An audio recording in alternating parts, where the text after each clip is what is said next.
Sir ఇవన్నీ చాలా సమస్యలు ఉన్నాయి. చాలామంది చాలా సమస్యలు చెప్తున్నారు కదా, అప్లై నో రిప్లై అన్నట్టుగా ఉంది ఇక్కడ. కాబట్టి కొన్ని చెప్పాల్సిన అవసరం ఉంది. నాకు సంబంధించి నా క్యాంప్ ఆఫీస్ గురించి గత 15 నెలల నుంచి రిక్వెస్ట్ చేస్తూ ఉన్నాను. ఆశ్చర్యంగా ఏంటంటే మేము అడిగిన క్యాంప్ ఆఫీస్ గురించి రెవెన్యూ డిపార్ట్మెంట్ దగ్గర సమాచారం ఉండదు, జిహెచ్ఎంసీ దగ్గర సమాచారం ఉండదు. మా నియోజకవర్గంలో ఒక ఈద్గా గ్రౌండ్ ఉంది, రోడ్ నెంబర్ 10లో ఈద్గా గ్రౌండ్ ఉంది అధ్యక్ష. ఆ ఈద్గా గ్రౌండ్లో సిపిడిసిఎల్కి మన ఒక సబ్ స్టేషన్ గురించి ల్యాండ్ అలాట్మెంట్ ఇచ్చారు. అక్కడ ఇప్పుడు రంజాన్ నడుస్తుంది, ఈద్గా గ్రౌండ్ అది, దాని పక్కకు వేరే ప్రభుత్వ స్థలం ఉంది. ఆ స్థలంలో కొంచెం నాకు క్యాంప్ ఆఫీస్కు స్థలం ఇవ్వమంటే అది వాళ్ళు ఐడెంటిఫై చేయలేకపోయారు. సబ్ స్టేషన్కు నేను లోకల్ ఎమ్మెల్యే ఉంటే నా నాలెడ్జ్ లేకుండా నేను ప్రివిలేజ్ నోటీస్ ఇస్తే కూడా యాక్షన్ తీసుకుంటారో లేదో అని చెప్పి మీది చెప్తా ఉన్నాను. ఎందుకంటే ప్రివిలేజ్ మోషన్ ఇచ్చేటువంటి నాకు నా హక్కు ఉంది కాబట్టి, నా ఫండమెంటల్ రైట్ కాబట్టి నేను చెప్పొచ్చు. కానీ నా ప్రమేయం లేకుండా, నా యొక్క ప్రెజెన్స్ లేకుండా అక్కడ ఫౌండేషన్ వేశారు. నేను పోయి నా రెగ్యులర్ స్టైల్లో పలగొట్టాను పోయి. ఎందుకంటే ఇక నాకు వేరే ఆప్షన్ లేదు కదా సార్. ఆప్షన్ ఉన్నప్పుడు అంటే వేరే తీరు చెప్పొచ్చు. సో మరి మంత్రి గారు ఉన్నారు కాబట్టి, భట్టి గారు ఉన్నారు కన్సర్న్ మినిస్టర్ కాబట్టి వారి నోటీస్ తీసుకొస్తున్నారు అధ్యక్ష. ఇక తర్వాత చెప్తా ఉండు రాదుబాయి పట్టింది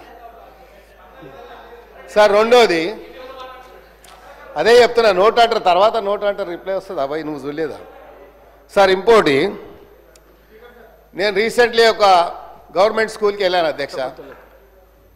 వాళ్ళు ఏదో ఫంక్షన్ పెట్టుకుంటే పోతే అక్కడ ఉన్నటువంటి హెడ్ మాస్టరు ప్రిన్సిపల్ వచ్చి నాకేం రిక్వెస్ట్ చేశారంటే, సార్ మాకు గుడ్లు మిడ్ డే మీల్లో వస్తుండే, ఇప్పుడు మొదలు ఇస్తున్నారు సార్ అని చెప్పాను. చిన్న పిల్లలు వచ్చి నేను రోజు ఎన్ని గుడ్లు అయితే 20 చెప్పు నేనే పంపిస్తా అని చెప్పాను. మరి ఆ పిల్లలకు మనం ఇవ్వాలి కదా అధ్యక్ష గుడ్లు, అది ఒకసారి ఆలోచించండి. రెండోది, ఆ స్కూల్స్లలో ROR ప్లాంట్స్ పెట్టమని చెప్పి నేను నా బడ్జెట్ కూడా ఇచ్చాను. మరి ఇప్పటిదాకా బడ్జెట్ నా ఏదైతే రెగ్యులర్గా వచ్చే బడ్జెట్లో ఇచ్చాను. కానీ ఒక ROR ఒకటేమో NBT నగర్లో రౌండ్ టేబుల్ స్కూల్ ఉంది అసలు, చాలా పెద్దది, సుమారు 2000 మంది విద్యార్థులు చదువుతారు. జూబ్లీహిల్స్లో అలాగే ఉంది, ఆడ కూడా ROR ప్లాంట్ అడిగాను, అవ్వలేదు. ఇంకోటి, ఇది చాలా ప్రధానమైనటువంటి సమస్య కాబట్టి ఇమీడియట్గా యాక్షన్ తీసుకోవాలి. నోట్ అనేది అది రెగ్యులర్ ప్రాక్టీస్ అధ్యక్ష. నోట్ అంటే మాకు తెలుసు, నేను కూడా మంత్రిగా పనిచేశాను. నోట్ చేసుకుంటామంటాం, బయటికి పోయిన తర్వాత అది డస్ట్బిన్లో వేస్తాం ఆ పేపర్ తీసుకుపోయి. ఇది రెగ్యులర్ ప్రాక్టీస్ కాబట్టి నేను చేశాను కాబట్టి చెప్తున్నా అధ్యక్ష. నేను వాళ్ళని ఎవరిని బ్లేమ్ చేస్తలేను. ఇప్పుడు నాకు ఎవరు చెప్పాల్సిన అవసరం లేదు, నాకు తెలుసు ఏం మాట్లాడాలో. అందరికంటే సీనియర్ ఎమ్మెల్యే నేను సార్. ఇంకోటి, ఈడబ్ల్యూఎస్ కాలనీ నేను మినిస్టర్ ఉన్నప్పుడు ఫౌండేషన్ నుంచి కాలనీ కట్టించాను. ఆ ఈడబ్ల్యూఎస్ కాలనీలో ఒక వ్యక్తి వెంకటరెడ్డి అని 5-6 ఇండ్లు వాళ్ళకు కొంచెం డబ్బులు అప్పు కింద ఇచ్చి అన్ని ఇండ్లు లాక్కొని 6 ఫ్లోర్లు వేశారు. నేను complaint zonal commissioner complaint with pictures court ఆర్డర్తో సహా పంపించాను. ఈరోజు వచ్చే ముందు MRO గారికి, తహసీల్దార్ గారికి, అదేవిధంగా DC గారికి పంపించాను. యాక్షన్ తీసుకుంటలేరు. ఈడబ్ల్యూఎస్ కాలనీ అది పర్మిషన్ ఎలా వచ్చింది?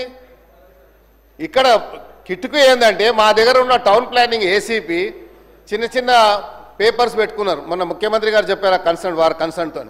అలాంటి వాళ్ళు ఏం చేస్తారు, వాడే సొంతగా స్క్రీన్ ప్రింటర్ దగ్గరకు పోయి పేపర్ తీసి ఇక్కడ ఇల్లీగల్గా కన్స్ట్రక్షన్ ఫోటో తీసి అది CCPకి ఒకటి ACPకి ఒకటి పంపిస్తాడు. దీని మీద యాక్షన్ తీసుకుంటారు. మళ్ళీ వాడు కాంప్రమైజ్ అయిపోయి బిల్డింగ్ కట్టేస్తాడు. ఇది నడుస్తుంది కాబట్టి దయచేసి మీ సీరియస్ మ్యాటర్స్ ఇవి కాబట్టి ప్రభుత్వం తీసుకురావాలని బాధ్యత ఉంది కాబట్టి చెప్తా ఉన్నాను. మీరు అదే నోట్ చేసుకుంటారు, రెగ్యులర్గా చెప్తారు కాబట్టి అది మీ ఇష్టం, నేనేం దాన్ని చెప్పలేను. కాబట్టి ఇలాంటి ఎవరైతే సోషల్ మీడియాని మిస్యూజ్ చేసుకొని ఇలాగా అందరినీ బ్లాక్మెయిల్ చేస్తూ ఉన్నారు, ఇది చాలా హైదరాబాద్ సిటీలో చాలా పెద్ద ఎత్తున నడుస్తుంది. బిల్డర్స్ని చేస్తున్నారు, అట్ ద సేమ్ టైం డిపార్ట్మెంట్లో ఉన్నటువంటి GHMC అధికారులు అయితే వణికిపోతారు వాళ్ళతో.